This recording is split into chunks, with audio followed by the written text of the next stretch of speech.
ಯಾರೂ ಅವ್ರಿಗೆ ಗುದ್ಲಿ ಪೂಜಾಕ್ಕೆ ಯಾರೂ ಸಿಗಲೇ ಇಲ್ಲ. ಬಿ ಜೆ ಪಿಯಾಗ ಅನೇಕ ದಲಿತ ಮುಖಂಡರಿದ್ದರು, ಹಿಂದುಳಿದ ನಾಯಕರಿದ್ದರು, ಪ್ರಾಮಾಣಿಕ ರಾಜಕಾರಣಿಗಳಿದ್ದರು, ಪ್ರಾಮಾಣಿಕ 50 ವರ್ಷಗಟ್ಟಲೆ ಪಕ್ಷಕ್ಕೆ ದುಡಿದಂಥ ಅನೇಕ ಕಾರ್ಯಕರ್ತರಿದ್ದರು. ಅಂಥ ಒಬ್ಬ ಸಾಮಾನ್ಯ ಕಾರ್ಯಕರ್ತರ ಕಡೆಯಿಂದ ಗುದ್ಲಿ ಪೂಜೆ ಮಾಡೋದ್ಬಿಟ್ಟು ತನ್ನ ಮಗನೇ ಹೊಡಿಲಕತ್ತಾನ. ಅದು ಇದು ಯಾಕೆ 9ನೇ ತಾರೀಕಿಗೆ ಮಾಡ್ಯಾರ ಅಂದ್ರೆ ಕೇಂದ್ರದ ಬಿ ಜೆ ಪಿಯನ್ನು ಬ್ಲ್ಯಾಕ್ ಮೇಲ್ ಮಾಡಲಿಕ್ಕೆ ಅಮಿತ್ ಶಾ ಅವ್ರನ್ನ ಕರ್ಕೊಂಡು ಬಂದು ಹುಷಾರ್, ನಮ್ಮ ಮಗನ ಅಧ್ಯಕ್ಷ ಮುಂದುವರ್ಸದೇ ಇದ್ದರೆ, ನನ್ನ ಮಗನ ಮುಖ್ಯಮಂತ್ರಿ ಅಂತೇಳಿ ಘೋಷಣೆ ಮಾಡದೇ ಇದ್ದರೆ ಹುಷಾರ್, ನಾವು ಲಿಂಗಾಯತರೆಲ್ಲ ನಿಮ್ಮನ್ನು ಪಕ್ಷ ಬಿಡ್ತೀವಿ ಅಂತೇಳಿ ಸಂಕೇತ ಕೊಡಲಿಕ್ಕೆ ಮಾಡಿದಂಥ ಇದು ಒಂದು ಯಾವ ಉತ್ಸವ ಅದು ರೀ? ಯಡಿಯೂರಪ್ಪೋತ್ಸವ ಏನು 50 ವರ್ಷದ ಉತ್ಸವ. ಅದು ಯಡಿಯೂರಪ್ಪ ಎಷ್ಟು ಸೈಕಲ್ಲ ಹಿಡಿದು ಹೆಲಿಕಾಪ್ಟರ್ ಖರೀದಿ ಮಾಡ್ಯಾರ. ಏನು ಪ್ರಾಮಾಣಿಕ ರಾಜಕಾರಣಿ ಅಂತರಲ್ಲ. ಮತ್ತು ನಮಗೆ ಕೃಷ್ಣಾದಾಗ ಭಾಳ ದೊಡ್ಡ ಅನ್ಯಾಯ ಮಾಡ್ಯಾರ. ಒಂದು ದುಡ್ಡು ಕೊಡಲಿಲ್ಲ ಬಜೆಟ್ನಲ್ಲಿ ಕೃಷ್ಣ ಮೇಲ್ದಂಡು. ನಾನೇ ಜಗಳ ತೆಗೆದು ವಿಧಾನಸಭೆ. ಉತ್ತರ ಕರ್ನಾಟಕಕ್ಕೂ ಅನ್ಯಾಯ ಮಾಡ್ಯಾರ. ನಮ್ಮ ಲಿಂಗಾಯತಕ್ಕೆ ಸಿಗಬೇಕಾದಂಥ ಮೀಸಲಾತಿಯನ್ನು ಕೊಡಲೇ ಇಲ್ಲ. ಬೊಮ್ಮಾಯಿ ಬಂದ ಮ್ಯಾಗ ಹೋರಾಟ ಮಾಡಿದ್ವಿ. ಅವ್ರು ಏನು ಮಾಡ್ಯಾರ, ಏನು ಸಾಧನೆ ಹೇಳ್ರಿ? ಏನೂ ಮಾಡಿಲ್ಲ.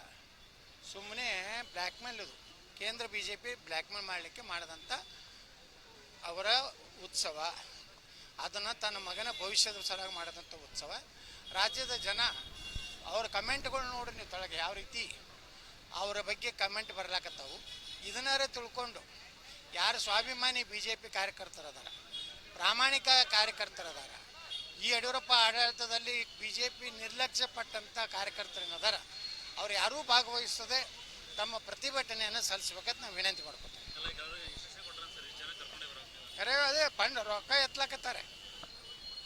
ಈಗ ಎಲ್ಲ ಎಮ್ ಎಲ್ ಎಗಳಿಗೆ ಫಿಕ್ಸ್ ಮಾಡ್ಯಾರ, ಇಟ್ಟು ಕೊಡ್ಬೇಕು, ನೀವು 50 ಲಕ್ಷ ಕೊಡಬೇಕು, 100 ಬಸ್ ತೊಗೊಂಡ್ಬರ್ಬೇಕು, ಇಲ್ಕಂದ್ರೆ ಮುಂದಿನ ಸಲ ಟಿಕೆಟ್ ಕೊಡೋದಿಲ್ಲ, ಹುಷಾರ್ ಅಂತ ಹೇಳ್ಯಾರ. ಅವ್ರು ಯಾರು ಬಸ್ ಕೊಡ್ತಾರೋ ಅವ್ರು ಎಲ್ಲರೂ ಮುಂದಿನ ಸಲ ಲಗ ಹೊಡಿತಾರೆ. ನಮ್ಮ ಜಿಲ್ಲಾದ ಏನು ಸುಡಾಡಿ ಯಾರು ಹೋಗ್ತಾರೆ? ಯಾರು ರೊಕ್ಕ ಖರ್ಚು ಮಾಡೋರು ಯಾರು ಅದಾರ? ನಿಮ್ಮ ಪತ್ರಿಕಾಗೋಷ್ಠಿಗೆ ಉಪ್ಪಿಟ್ಟು ಚಹಾ ಮನೆದಿಂತ ಮಾಡೋರು ಅದಾರ. ಇವ್ರೇನು ಗಾಡಿ ಮಾಡ್ತಾರೆ? ಸುಮ್ಮನೆ ಕೂಡಿದ ಗಾಡಿ ಎಲ್ಲ ನಾನೇ ತಂದಿನ ಅಂತ ಹೇಳ್ತಾರೆ. ಇಂಥ ಗಿರಾಕಿಗಳು ಭಾಳ. ನಿನ್ನೆ ಒಂದು ಗಿರಾಕಿ ಇತ್ತು, ಆ ವಿಜೇಂದ್ರ ಮಗ್ಲೇ ಹೇಳಕತ್ತಿದ್ದು ಬಿಜಾಪುರದ್ದು. ಅವ ಏನಾರೇ ನಾಳೆ ಗಾಡಿ ತೊಗೊಂಡ್ಬಾತ 50 ಲಕ್ಷ ಕೊಡ್ತಾರೆ, ಒಂದು 40 ಲಕ್ಷ ಹೊಡ್ಕೋಬೇಕಂತ ಅವ್ನು ಮಗ್ಲಾಡಿ ಹೇಳಕತ್ತಿದ್ದಮ್ಮ. ನೋಡ್ರಿ ಟಿ ವಿ ಒಳಗೆ ಸ್ವಲ್ಪ ತೆಗೆದು ನೋಡ್ರಿ. ನಿನ್ನೆ ಪೂಜಾದಾಗ ಮಗಲೇ ಇದ್ದ ವಿಜೇಂದ್ರ ಮಗ್ಲ.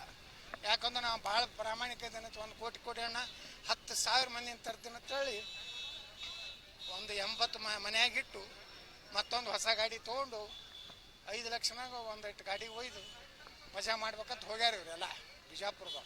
ಬಿಜಾಪುರದವ್ರು ಯಾರು ರೊಕ್ಕ ಕೈ ಬಿಚ್ಚು ಗಿರಾಕಿ ಒಂದೂ ಇಲ್ಲ. ಅಲ್ಲಿ ಮಾಡ್ತೀವಿ ನಾವು, ಹಿಂದೂ ಸಮಾವೇಶ ಮಾಡ್ತೀವಿ. ಎಲ್ಲಿ ನೋಡ್ತೀವಿ. ಈಗ ಈ ಬಿಸಿಲು ಭಾಳ ಇದೆ, ಜನರಿಗೆ ತೊಂದರೆ ಆಗಬಾರ್ದು.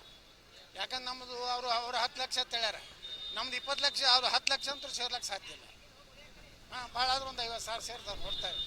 ಹಿಂದಕ್ಕೆ ಇವರ ಯಾರು ಅವರ ಯಡಿಯೂರಪ್ಪನ ದೋಸ್ತ ಶಾಮನೂರು ಶಿವಶಂಕರಪ್ಪ ಹೇಳಿದರು, ದಾವಣಗೆರೆಯಲ್ಲಿ ಏನು ಸಿದ್ದರಾಮೋತ್ಸವದ ಟೈಪ್ ನಾನು ವೀರಶೈವ ಲಿಂಗಾಯತರದ್ದು 10 ಲಕ್ಷ ಕೂರಿಸ್ತೀನಿ ಅಂದ್ರೆ 20,000 ಇದ್ದಿದ್ದಿಲ್ಲ. ಹಂಗೆ ಆಗ್ತದೆ ನೋಡ್ತಾ ಇರೋದು. 9ಕ್ಕೆ ನಮ್ಮದು ಹಿಂದೂ ಸಮಾಜೋತ್ಸವ ಮಾಡ್ತೀವಿ.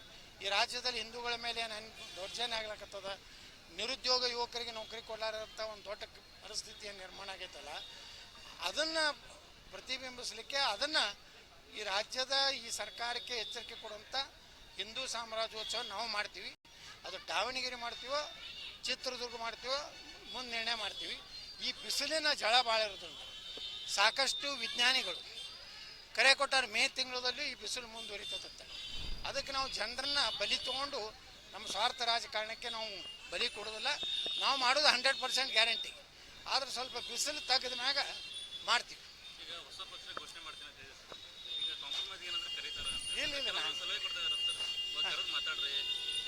ನೋಡಿ, ನಾನು ಹೇಳೆ ಅವ್ರನ್ನ ತೆಗಿಯೋ ತನಕ ಪ್ರಶ್ನೆನೇ ಇಲ್ಲ. ಈಗ ಎಲ್ಲ ಶಾಸಕರು ನಾನು ಫೋನ್ ಮಾಡ್ಲಾಕತ್ತಾರೆ, ಕೈ ಮುಗಿತೀವ್ರಿ, ಪಾರ್ಟಿ ಮಾಡಬೇಡ್ರಿ. ನೀವು ಪಾರ್ಟಿ ಮಾಡಿದ್ರೆ ಬಿ ಜೆ ಪಿ ಮಕ್ಕೋತೈತಿ. ಯಾರು ಸಿಟ್ಟಿಂಗ್ ಎಮ್ ಎಲ್ ಎಗಳು ಕೈ ಮುಗಿಲಾಕತ್ತಾರೆ ಭಾಳ ಮಂದಿ. ಅವ್ರು ಎಡಕ್ಕೆ ಬುಲಕ ಅಲ್ಲಿ ಜೋರು ಮಾತಾಡ್ತಿರ್ತಾರೆ ವಿಜೇಂದ್ರದಾಗ. ಈ ವಿಜೇಂದ್ರ ಸಲಗೆ ಪ್ರಾಣವನ್ನು ಕೊಡ್ತೀವಿ, ರಕ್ತ ಏನು ಸುಡೋಡಿ, ಯಾರು ರಕ್ತ ಕೊಡೋರೆ ನನಗೆ ಫೋನ್ ಮಾಡಿ ಹೇಳ್ಯಾರ. ನೀವು ಮಾಡಿದ್ರೆ ನಾವೆಲ್ಲ ಲಗ ಹೊಡಿತೀವಿ.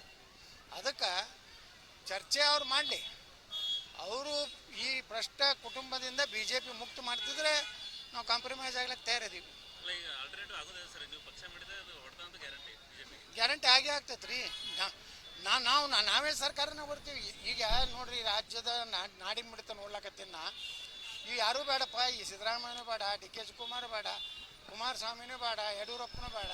ಹೊಸದೊಂದು ಪ್ರಯೋಗ ಮಾಡೋಣ ಈ ರಾಜ್ಯದಾಗ ಅನ್ನೋದು ಬಂದ್ಬಿಟ್ಟೆ ಜನರಿಗೆ. ಇದು ನಾಳೆ ತಿರುಗಿ ಬಿಡ್ತಂದ್ರೆ ಆಪದ ಬಗ್ಗೆ ಹೆಂಗೆ ಜನ ವಿಶ್ವಾಸ ಇಟ್ಟು ಹಾಕಿದ್ರಲ್ಲ ಅಂಥ ವಾತಾವರಣ ನಿರ್ಮಾಣ ಆದ್ರೆ ಆಶ್ಚರ್ಯ ಇಲ್ಲ. ಇವತ್ತೇನು ನಾ ಹೇಳೋದು ಜೋಕತ್ ಅನ್ನಿಸ್ಬೋದು, ಆದರೆ ನೀವು ನೋಡ್ತಾ ಇರ್ರಿ, ಇನ್ನು 6 ತಿಂಗಳಲ್ಲಿ ಕರ್ನಾಟಕದಲ್ಲಿ ಪರ್ಯಾಯ ನ್ಯಾಯ ಆಗ್ತದೆ ಎಲ್ಲ ಪಕ್ಷಕ್ಕೆ. ಇವರು ಹಳ್ಳಿ ಮಿಳ್ಳಿ ಇವರೇ ಮುಖ್ಯಮಂತ್ರಿ ಆಗ್ಬೇಕನ್ರಿ? ರಗಡು ಲೂಟಿ ಮಾಡಿರಪ್ಪ. ಏನು ಪ್ರಾಮಾಣಿಕ ಸರ್ಕಾರ ಕೊಟ್ಟಿರಿ? ಜೈಲಿಗೆ ಹೋಗಿ ಬಂದಿರಿ ಅದೇ ಸಲುವಾಗಿ? ಏನು ಅದು ಆಲಮಟ್ಟಿ ಎತ್ತರ ಮಾಡೋದ್ರ ಸಲುವಾಗಿ ಜೈಲಿಗೆ ಹೋಗಿದ್ರೆ? ಅದು ಯಾವುದೋ ಮೇಕೆದಾಟ ಸಲುವಾಗಿ ಜೈಲಿಗೆ ಹೋಗಿದ್ರೆ?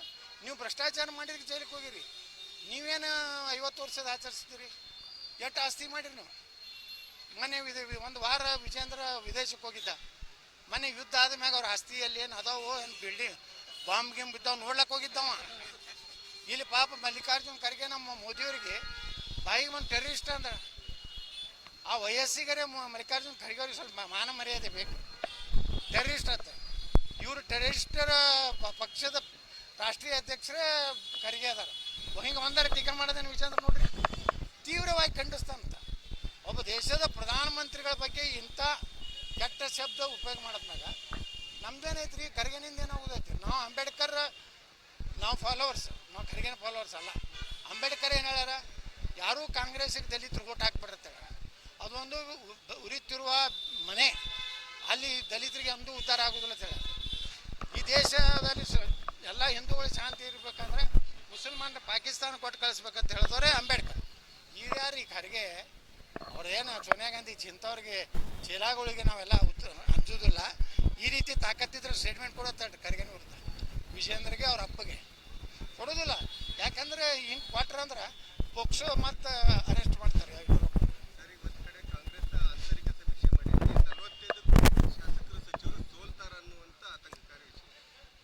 ಅಲ್ಲ 136 ಮಂದಿನೂ ಸೋಲ್ತಾರೆ. ಸಿದ್ದರಾಮಯ್ಯ ಹಿಡಿದು ಎಲ್ಲರೂ ಸೋಲ್ತಾರೆ. ಏನೈತ್ರಿ ಕರ್ನಾಟಕದಾಗ? ಇವರು ಹುಡುಗರು ಪಾಪ ನೌಕರಿ ಇಲ್ಲ, ಯಾವ ಅಭಿವೃದ್ಧಿ ಇಲ್ಲ, ನೀರಾವರಿ ಎಲ್ಲೈತ್ರಿ? ಕೃಷ್ಣಾಗೆ ಏನು ರೊಕ್ಕ ಕೊಟ್ಟಾರೆ ಹೇಳ್ರಿ ಸಿದ್ದರಾಮಯ್ಯ? ಈ ಸರ್ಕಾರ ಹೋದ್ರೆ ಸಾಕಾಗೈತಿ. ಅಷ್ಟು ಜನ ಬೇಸತ್ತಾರೆ. ಅದು ದುರ್ದೈವ ಅಂದ್ರೆ ಇಲ್ಲಿ ಸಮರ್ಥವಾಗಿ ವಿರೋಧ ಪಕ್ಷಕ್ಕೆ ಕೆಲಸ ಮಾಡ್ತಾ ಇಲ್ಲ. ಎಲ್ಲ ಹೊಂದಾಣಿಕೆ ಇರೋದ್ರಿಂದ ಜನ ಯಾರು ನಂಬಬೇಕು ಅನ್ನೋದೇ ಬಂದದ್ದು. ಜನರಿಗೆ ಯಾರು ನಂಬಬೇಕಪ್ಪ? ಬಿ ಜೆ ಪಿಯವರು ಸಾಚ ಅದಾರ, ಇವ್ರು ಹೋರಾಟ ಮಾಡೋದಿಲ್ಲ. ಎಂತೆಂಥ ವಿಷಯ ಅದಾವ ಈ ಕರ್ನಾಟಕದಾಗ, ಎಷ್ಟು ಭ್ರಷ್ಟಾಚಾರ ಪ್ರಕರಣಗಳದಾವ, ಯಾರು ಹೋರಾಟ ಮಾಡ್ಲಕತ್ತಾರ. ಹಿಂಗಾಗಿ ಜನ ಅದನ್ನೇ ನಮ್ಮ 3ನೇ ಆಯ್ಕೆ ನಮ್ಮ ನೋಡ್ಲಕತ್ತಾರೆ, JCB.